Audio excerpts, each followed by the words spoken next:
Assalamualaikum warahmatullahi wabarakatuh. Alhamdulillahirabbil alamin. Allahumma shalli ala sayyidina Muhammad. Saudara-saudaraku, sahabat-sahabatku yang dirahmati Allah dimanapun Anda berada.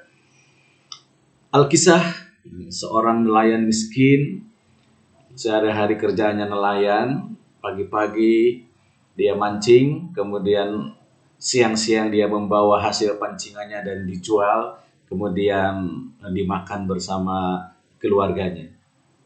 Pada suatu hari dia melaut, membawa pancingannya seperti biasa, tetapi sampai jam 12 siang itu tidak ada satupun ikan yang didapatinya. Dia sangat sedih tentu saja, tetapi meskipun tidak dapat, dia memutuskan untuk pulang karena semua perbekalan sudah tidak ada. Tapi menjelang pulang, tiba-tiba ada ikan strike kepada pancingannya itu, nyangut, kata orang Sunda itu nyangut. Dan akhirnya sang nelayan itu membawa ikan yang besar, dan ikan sangat disukai oleh semua orang, termasuk raja sangat disukai. Dengan girang bahwa dia akan, meskipun cuma satu, tetapi dia akan memperoleh hasil atau uang yang banyak dari ikan itu, karena ikan itu mahal. Sampainya di pinggir laut dan kemudian dia membawa ikannya itu, tiba-tiba ada rombongan raja lewat di jalan itu. Di jalan itu berpapasan dengan nelayan itu. Sang penguasa tempat itu melihat, atau sang raja di tempat itu melihat si ikan yang dibawa oleh nelayan itu. Dia tertarik dan dia juga suka. Kemudian sang raja itu merampas ikan dari sang nelayan itu. Tetapi sesampainya di istana, entah apa yang terjadi, ikan itu tiba-tiba ketika memegang, sang raja itu memegang ikan itu, tiba-tiba ikan itu menggigit kelingking sang raja itu. Sang raja kesakitan, dan bukan saja kesakitan, tapi tangannya bengkak dan demam tinggi. Sang raja berobat ke segala tabib yang bisa ditemui, tidak berhasil. Lalu datanglah seorang alim, seorang wali. Apa sebabnya itu, katanya? Kok bisa? Kata sang raja, kami telah merampasnya ikan itu dari seorang nelayan.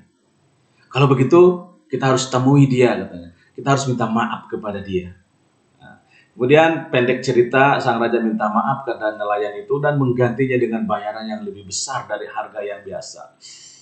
Tetapi sebelum berpisah, sang raja bertanya, "Hei," katanya nelayan, "ketika aku merampas ikan dari kamu, apa yang kau doakan?" Si nelayan, "Saya tidak berdoa khusus, Tuan. Saya hanya berbisik dalam hati itu, ya Tuhan, ya Allah, Dia telah menunjukkan kekuasaannya kepadaku. Tunjukkanlah kekuasaan-Mu padanya." Hanya itu di dalam hati tadi itu, Tuan. Oh, kalau begitu pantas. Jadi sekali lagi saya mohon maaf, kata sang raja. Saudaraku yang dirahmati Allah, kedzaliman adalah dosa yang disegerakan balasannya di dunia. Isnani yu'ajjiluhum Allah fid dunya. Ada dua dosa yang disegerakan siksanya di dunia. Yang pertama al-baghyu, kedzaliman. Yang kedua wa uququl walidain, dan durhaka kepada kedua orang tua. Di dalam hadis yang lain Rasulullah juga bersabda, Ittaqu da'watal madlum walau kana kafiran. Takutilah oleh kamu, hindarilah oleh kamu doanya orang yang dizalimi, meskipun dia itu kafir. Fa innahu laisa dunaha hijab. Karena di antara Allah dan dia itu tidak ada penghalang, tidak ada hijab. Doa orang yang dizalimi pasti dikabulkan dan bisa segera di dunia ini juga. Saudaraku dari mata Allah, mudah-mudahan kita terhindar dari zalim dan dizalimi. Demikian, wassalamualaikum warahmatullahi wabarakatuh.